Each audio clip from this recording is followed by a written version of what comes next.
Friends, मैं सूरज कश्यप आपका स्वागत करता हूं आपके अपने YouTube channel easy GK trick with SK classes में। तो दोस्तों, आज हम बात करने वाले हैं हिरोशिमा ब्लैक रेन के बारे में। तो आखिर ये क्यों करंट का टॉपिक है, इसके बारे में बात करेंगे। साथ ही साथ हम बात करेंगे हिरोशिमा नागासाकी पर गिराए गए बम के बारे में और इससे इम्पोर्टेंट क्या क्या एग्ज़ाम में पूछा जा सकता है उस सभी टॉपिक के बारे में, क्योंकि इस साल इसके 75 साल पूरे हो जाएंगे। तो इसलिए ये बहुत ही इम्पोर्टेंट टॉपिक होगा इस बार किसी भी एग्ज़ाम में। तो जिन्होंने मेरा चैनल सब्सक्राइब नहीं किया वो चैनल को सब्सक्राइब कर ले और बगल में लगे बेल आइकन को दबा ले ताकि उनको वीडियो के लेटेस्ट अपडेट पता चलते रहें। तो चलिए बिना देर करे वीडियो शुरू करते हैं। हिरोशिमा की डिस्ट्रिक्ट कोर्ट ने 1945 में अमेरिका के द्वारा गिराए गए बम से जो रेडिएशन हुई थी उसकी वजह से जो ब्लैक रेन से 84 लोग पीड़ित हुए थे उनको मान्यता दे दी है। यानी कि अब इन 84 लोगों को भी उस तरह के चिकित्सा सुविधा मिल सकेगी जैसा बम गिरने के बाद बाकी पीड़ितों को मिली थी। तो जैसा हम सभी जानते हैं कि अमेरिका ने 6 अगस्त और 9 अगस्त 1945 को हिरोशिमा और नागासाकी पर न्यूक्लियर बम गिराए थे। इस साल 2020 को इस इंसिडेंट के पूरे 75 साल हो जाएंगे। तो जो 6 अगस्त को हिरोशिमा पर बम गिराया गया था उसको नाम दिया गया था लिटिल मैन। वहीं नागासाकी पे जो 9 अगस्त को गिराया गया था उसको नाम दिया गया था फैट मैन। तो जो न्यूक्लियर एक्सप्लोजन से लगभग हिरोशिमा पे 80,000 लोग मारे गए थे, वहीं 40,000 के आसपास मारे गए थे आपके नागासाकी में। वहीं हजारों लोग रेडिएशन और ब्लैक रेन की वजह से मारे गए थे। तो यहाँ थोड़ा सा ओवरव्यू आपको ये देना चाहूँगा कि आखिर क्या रीज़न था कि हिरोशिमा पे ज़्यादा लोग मारे गए कंपेयर टू नागासाकी। तो देखिए, अगर आप नागासाकी का लोकेशन देखते हैं तो नागासाकी थोड़ा हिली स्टेशन पर बसा हुआ है, यानी आसपास में इसके पहाड़ियाँ हैं। तो इस वजह से यहाँ पे रेडिएशन बहुत ही कम हो पाया था। करीब ऐसा माना जाता है कि 2.9 किलोमीटर तक ही इसका रेडिएशन था। तो इस वजह से यहाँ पे कम लोग मारे गए, पहला रीज़न। दूसरा इंपॉर्टेंट रीज़न था डक एंड कवर। दरअसल जब हिरोशिमा पर बम गिराया गया था तो बम गिराने के समय पहले एक चमक उत्पन्न हुई थी, उसके बाद बम फटा था।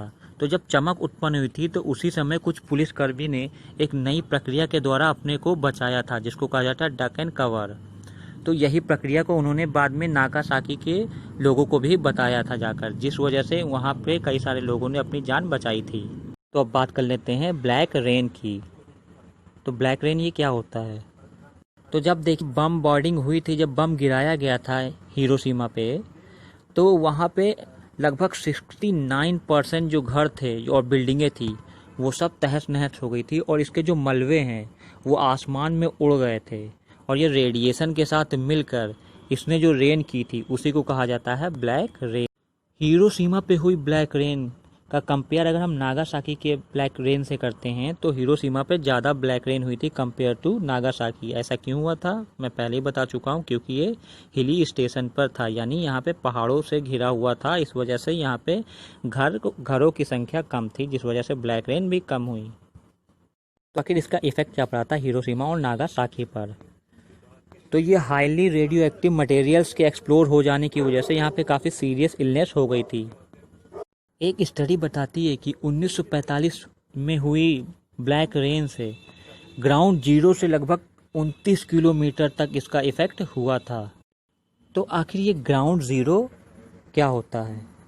अगर हम बात करें न्यूक्लियर एक्सप्लोजन की तो ग्राउंड ज़ीरो वह जगह होती है जहाँ पर विस्फोट हुआ होता है। यानी मान लीजिए यहाँ विस्फोट हुआ है तो इसको कहेंगे ग्राउंड ज़ीरो। तो यहाँ से लेकर लगभग 29 किलोमीटर दूर तक ये ब्लैक रेन हुई थी। वहीं अगर मान लीजिए बम यहाँ पे गिरने था, मतलब यहाँ फटना था और ऊपर ही फट गया, तो उसके जस्ट जो नीचे होगा उसको हम ग्राउंड ज़ीरो कहेंगे और कभी कभी इसको हम हाइपो सेंटर भी कहते हैं। इस विस्फोट की वजह से लाखों की तादाद में मछलियाँ पानी के ऊपर मरी हुई तैरती पाई गई थी। वहीं लाखों की संख्या में कैटल्स पाए गए थे मरे हुए। इस ब्लैक रेन की वजह से वहाँ पे कई सारी बीमारियाँ लोगों को होने लगी थी, जैसे nausea, diarrhoea, fever, sore throat and loss of. धीरे धीरे इस ब्लैक रेन की वजह से वहाँ के लोगों में कैंसर भी होने लगा था। 1976 में इन जगह पर एक स्टडी की गई जिसमें ये चेक करना था कि कितने लोग इफ़ेक्टेड हुए थे इस ब्लैक रेन की वजह से, और ऐसे लोगों को फ्री मेडिकल केयर और बेनिफिट दिए जाने थे। हालांकि बाद में हुई स्टडी में ये पता चला कि जो 1976 में सर्वे हुआ था, उस समय जो डिसाइड किया गया था एरिया, वो केवल 1/4 एरिया ही था, मतलब 4 गुना एरिया अभी और भी छूटा रह गया था। यानी ये जो छूटे वाले एरिया बच गए थे, जहाँ पे लोग ब्लैक रेन की वजह से अफेक्टेड हुए थे, इन लोगों को फ्री मेडिकल बेनिफिट नहीं मिल पाया था। लेकिन अब ये खुशखबरी है उन 84 लोगों के लिए जिनको कि हिरोशिमा के डिस्ट्रिक्ट कोर्ट ने अब इस ब्लैक रेन से इफ़ेक्टेड लोगों में गिन लिया है, और अब इनको फ्री मेडिकल चेकअप और फ्री मेडिकल बेनिफिट मिल पाएगा। अगर इसमें से ज़्यादातर लोगों की बात की जाए तो इनकी जो एज है वो 85 प्लस है। कितने लोगों की तो इसमें से एज 90 के आसपास भी है। दोस्तों, ये तो था कुछ ब्लैक रेन और हिरोशिमा नागासाकी पर गिराए गए बम के बारे में। आई होप ये वीडियो आपको पसंद आई होगी। अगर आपकी कोई कमेंट या क्वेरी है तो आप कमेंट बॉक्स में पूछ सकते हैं। ओके दोस्तों, बाय बाय, टेक केयर।